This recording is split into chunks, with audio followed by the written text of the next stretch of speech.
یا نہیں، اس کو جو اپنا کام کرنا ہے وہ کرے اور پھر اچھے رزلٹ کی امید رکھے گا. سنیے گا، ایک ایک بات میں توجہ کرے گا. میں کالج کا اسٹوڈنٹ ہوں، لیکن 5 دن میں 2 دن گیا، 3 دن نہیں جاتا، کبھی بھی ہوم ورک کرتا ہی نہیں، بیکار لوگوں کے ساتھ گھومتا رہتا ہوں، پیار بھی نہیں کرتا اور امید رکھتا ہوں کہ رزلٹ اچھا آئے گا. اس کو امید نہیں کہتے، اس کو حماقت کہتے ہیں. اسے کیا کہا جاتا ہے؟ اسے ہم اپنے ایمان کے لیے امید رکھیں کہ ان کی حکومت میں ظلم نہیں ہوگا اور ہماری زندگی سراپا ظلم ہو. جی یہ کیسی امید ہے؟ یہ امید ہے یا حماقت ہے؟ جی یہ امید نہیں ہے، اسے حماقت کہا جاتا ہے. بھائی صاحب، اگر میرے امام کے زمانے میں قدر و منزلت علم دین اخلاق کی بنیاد پر ہے اور ہم پیسے کی بنیاد پر کسی کی قدر و منزلت کریں، ہم کسی کو دوست کس بنیاد پہ بناتے ہیں؟ آپ بتائیے، دوست کس بنیاد پہ بناتے ہیں؟ کبھی پیسہ دیکھتے ہیں، کبھی بڑے باپ کا بیٹا دیکھتے ہیں، کبھی خوبصورتی دیکھتے ہیں.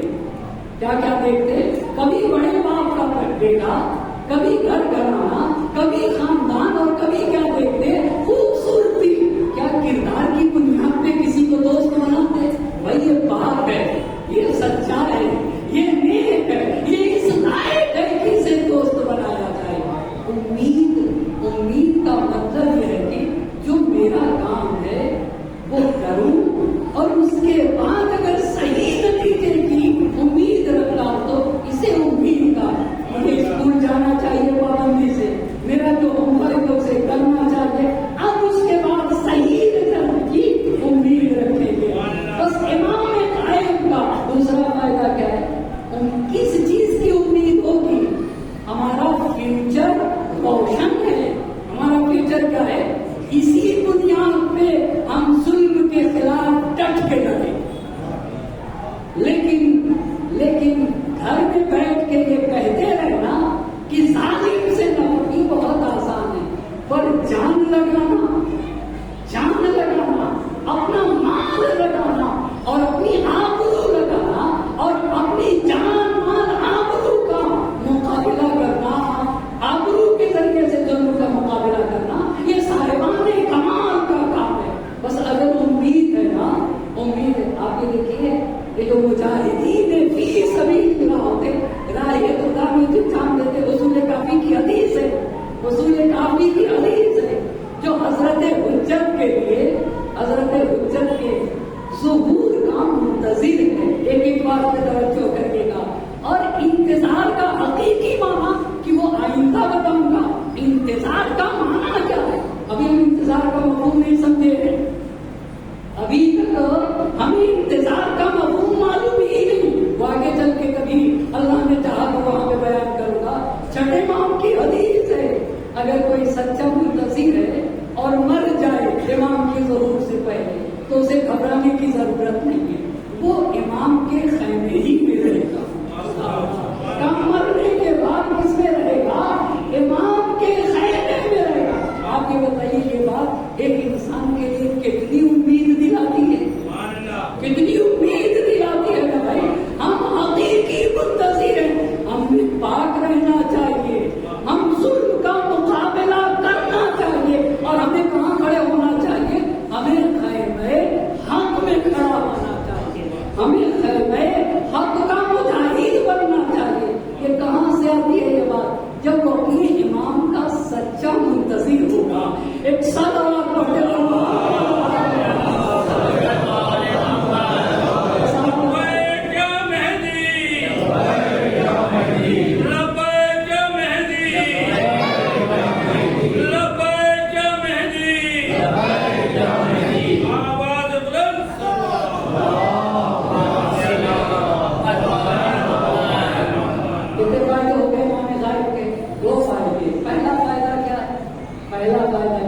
امام عالم ہستی کا محور اور برکت. دوسرا فائدہ امید امام کا جو انقلاب ہے نا، وہ ہر صاحب ایمان کو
کے اوپر یونیورسٹی بناؤ، میرا امام پردے غیب میں ہے نا، تو مجھے اپنے امام کے مشن میں شریک ہونا ہے، مجھے اپنے امام کے مشن میں کیا ہے، مجھے جہالت کا خاتمہ کرنا ہے، مجھے زمین سے تاریکیوں کا خاتمہ کرنا۔ دوسرا فائدہ کیا؟ بس اگر ہم اپنے حساب سے college, school, university, tuition centre, coaching, یہ ہمیں کرنا چاہیے نہیں بھائی صاحب، اب سوچنے کا وقت نہیں ہے، اب اترنے کی ضرورت ہے میدان عمل میں۔ مگر ایک بات آج کہوں گا، میرے امام کے جو لوگ ساتھ ہوں گے نا، کیوں امام اتنی بڑی حکومت بنائیں گے؟ کیوں اتنی بڑی؟ اس لیے کہ جتنے لوگ امام کے ساتھ ہوں گے نا، نیچے سے اوپر تک سب کی سوچ ایک ہوگی،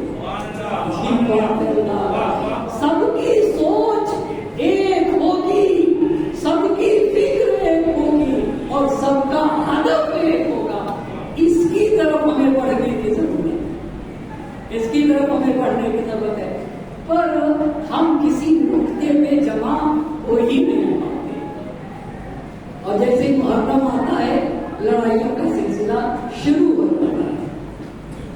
کتنی پیاری بات شاید بھی کہی، ممکن اس مجمع میں کوئی سوچے کہ مولانا شعر پڑھتے، ممکن ہے کوئی سوچے کہ مولانا شعر پڑھتے۔ بھائی صاحب 1000 کی کتاب پڑھ دوں، کبھی کبھی وہ بات نہیں پہنچا پاتی 1000 کی کتاب جو ایک شعر پہنچا دیتا، جو ایک شعر پہنچا دیتا، ایک اشرا کبھی کبھی نہیں پہنچاتا۔ درے حسین پہ سر رکھ دو اے مسلمان، درے حسین، اے مسلمانوں کی شرط ہے، درے حسین پہ سر رکھ دو اے مسلمانوں۔ یہ اتحاد کا مرکز ہے آدمی کے لیے، آدمی کے پوائنٹ پہ توجہ کریے گا، یہ آدمیت ہے نا، تو نام حسین پر لڑائی نہیں ہوگی، پر آدمی ہونا شرط ہے۔ درے حسین پہ دین کی اگر محبت ہونا تو انسان پیچھے ہٹ جائے گا، پر دین کہاں ہے؟ دین کہاں؟ دین کی محبت تو اپنے کو پیچھے کھینچے گا۔ اب آپ بتائیے تیسرا پوائنٹ کیا تھا؟ تیسرا پوائنٹ کیا تھا؟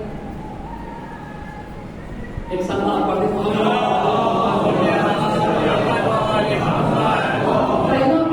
پہلا پوائنٹ اصل میں پڑھانے کا اصول یہ ہے، ٹیچنگ کا، مجلس کی بات کریں، ٹیچنگ کا قاعدہ یہ ہے کہ بچوں کو ہوم ورک دیا ہی نہ جائے۔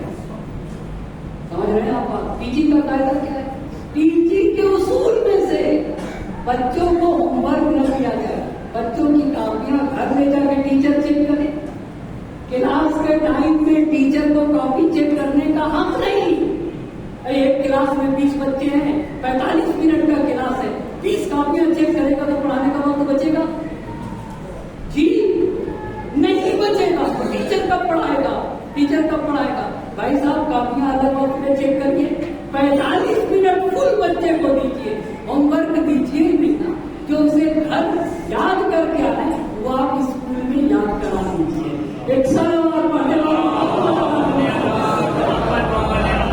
اب یہی کچھ مجلسوں میں کرنا پڑے گا، کیا مجلسوں میں یہیں سے یاد کر کے اپنے گھر کو جایا جائے۔ پہلا فائدہ امام غائب کا، بولیے پہلا فائدہ کیا ہے؟ پہلا فائدہ بولے بھائی صاحب، پہلا فائدہ کیا ہے؟ امام عالم ہستی کا مرکز اور محور ہے۔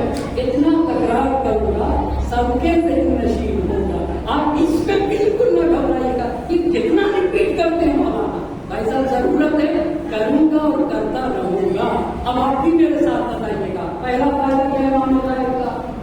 امام عالم ہستی کا مرکز و محور ہے۔ دوسری بات ہے امید۔ تیسرا فائدہ بتائیے، تیسرا فائدہ مذہب تشیع کی حفاظت ہے۔ وہی بات کے اندر اب ایک روایت سے کرنا چاہوں گا اور ایک حقیقی داستان اور واقعہ جسے علامہ مجلسی رحمۃ اللہ علیہ نے اپنی کتاب میں نارو الانوار میں نقل کیا۔ اس پوائنٹ پہ ایک مرتبہ اگر مل جل کر برسبت محمد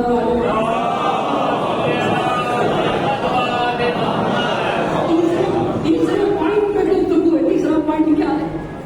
مذہب تشیع کی حفاظت ہے۔ علامہ مجلسی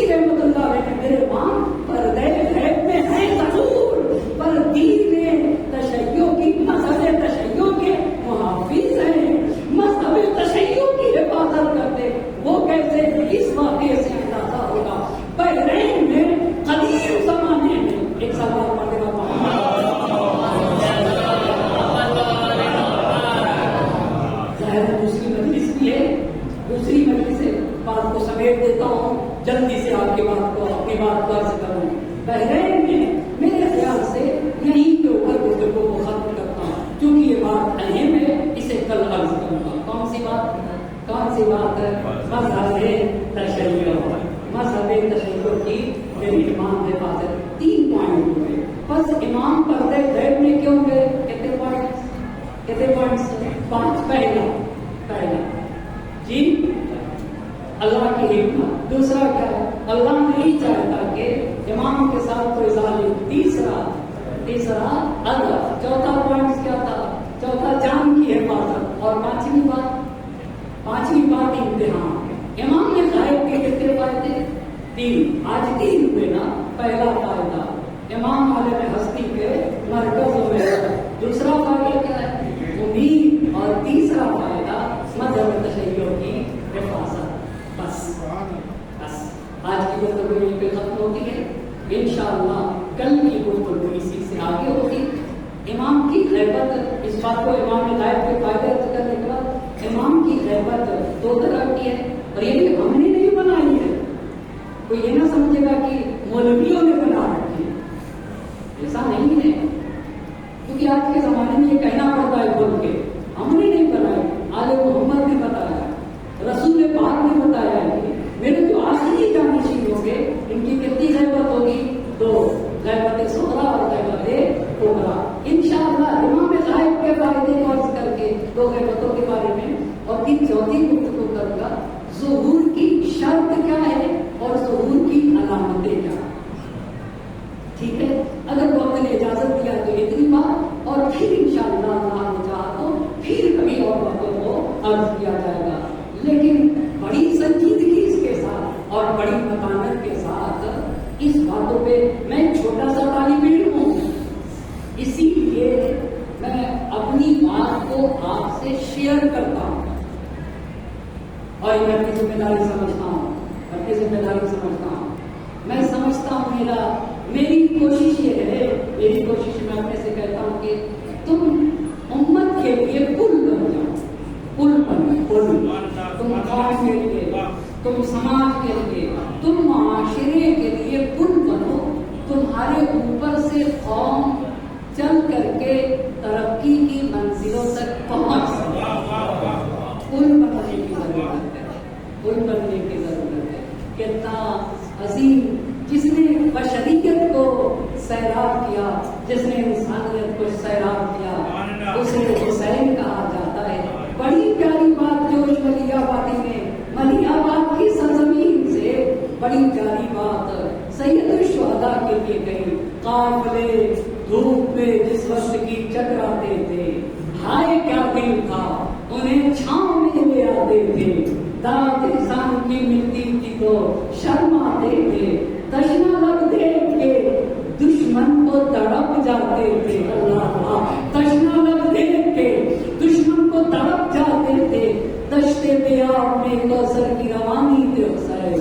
کشتے انسان پہ برستا ہوا پانی تھے حسین. جس نے انسانیت کو سیراب کیا ہے اس ذات گرامی کو حسین کا, جو خود تو پیاسا تو بشریت کو سیراب کر گیا. بشریت کی پیاس جس نے بجھائی ہے اسے حسین. یہ جو ہم جملہ پڑھتے اور بہت مشہور ہے میرے ماں کا, شیعتی مائن شریف تم ماں تصویر فرض کرو گی. اے ہمارے چاہنے والوں, پانی پیو تو ہماری پیاس کو یاد کر لینا. اس کا ایک ظاہری مطلب ہے اور اس کا ایک بہت گہرا معنی ہے. اس کو شہید محراب آیت اللہ دستے غیب رحمت اللہ علیہ نے جب اس کا معنی کیا, اس کا تو ظاہری معنی ہے یہ پانی پیو تو حسین کو یاد کرنا. پانی سے جسم زندہ رہتا ہے. پر امام حسین نے اس میں ایک گہری بات بتانا چاہا. جب تم کو خدا کا عرفان ہو, جب تمہیں قرآن کی تعلیمات ملنے لگے اور جب تم کو علوم آل محمد سے آشنائی ہونے لگے, اس سے روح زندہ ہوتی ہے. جب تم کو خالق اور مالک کا عرفان ہونے لگے نا تو کربلا کی طرف رک کر کے کہنا صلی اللہ علیہ وسلم, اے حسین آپ کا لاکھوں درود و سلام ہو. اگر آپ کے لیے قربانی نہ ہوتی تو ہم خالق تک نہ پہنچ سکتے تھے. ہمیں قرآن کا عرفان نہ ہوتا, ہمیں آل محمد کی تعلیمات کا عرفان نہ ہوتا. مگر دین خدا اتنا محبوب ہے حسین کی نگاہ میں کہ اپنی بچی سکینہ سے رخصت ہوئے, اپنی بہن زینب سے رخصت ہوئے. پیاس برداشت کی. حسین بھی پیاسے تھے, سکینہ بھی پیاسے تھی. حسین بھی پیاسے تھے, زینب ام کلثوم بھی پیاسے تھی. مگر جس نے بھی کربلا میں بعد شہادت حسین, جس نے بھی حسین کا مرثیہ پڑھا, ہر ایک نے حسین کی پیاس کا تذکرہ کیا. سکینہ بھی روئی تو یہی کہہ کے روتی تھی, اے میرے بابا کے گھوڑے میرے بابا کو پانی پلاتا یا میرا بابا پیاسا مارا گیا. زینب روتی رہی, میرے ماجائے کو پیاسا پھر کیا گیا. سید سجاد 35 برس روتے رہے گے, میرا بابا پیاسا مارا گیا. اور زینب نہ جانے کب تک پیاسی تھی. زینب پیٹ بھر کے کھانا نہیں کھاتی تھی, اپنا کھانا بچوں کو کھلا دیتی تھی. تو زینب کو رہائی کے بعد پانی مانگنا چاہیے تھا, زینب کو رہائی کے بعد کھانے کا تقاضا کرنا چاہیے تھا. مگر جب سید سجاد کو زینب نے دیکھا, ہاتھوں میں ہتھکڑیاں نہیں, پاؤں میں بیڑیاں نہیں, زینب لرز گئی. اے بیٹا, سید سجاد خیر کا ہے. سید سجاد نے کہا تمہیں اپنا ہمیں رہائی کا پیغام سنایا گیا. بیٹا سجاد تم نے کیا کہا؟ سید سجاد نے کہا تمہیں اپنا, میں نے کہا اپنی تمہیں اپنا سے پوچھوں گا. تو زینب نے پانی کا تقاضا نہ کیا, کھانے کا تقاضا نہ کیا. ایک ہی بات زینب نے کہی, بیٹا میں اپنے ماجائے کو رو نہ سکی, میں اپنے بھیا کی عزا بنا نہ سکی, میں اپنے بھیا کی فرش عزا بچا نہ سکی. بیٹا میں اپنے حسین پہ روؤں گی. حسین اپنے فرش عزا بچا دی, بیویاں پرسا دینے آئی. اب ہر بیوی کے پاس بیوی آ جاتے تھے.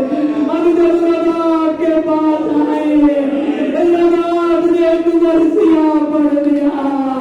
اے بیویوں, اکبر نے سارے کے گئے تھے, مگر آئے میرا عاشقان سرخی زبان پکڑائے ہوئے ہاتھ, سالیوں نے میرے سر میں رحم نہ کیا. بچہ باپ کے ہاتھوں میں منقلب ہوا. رباب نے مرثیہ پڑھا, امیشور کا یونہار. اے اصغر, کیا تجھ جیسے بچے بھی نہیں کیے جاتے. فضا میں کوہرام مچا, واہ اصغر واہ مصیبت. وسيعلم الذين ظلموا أي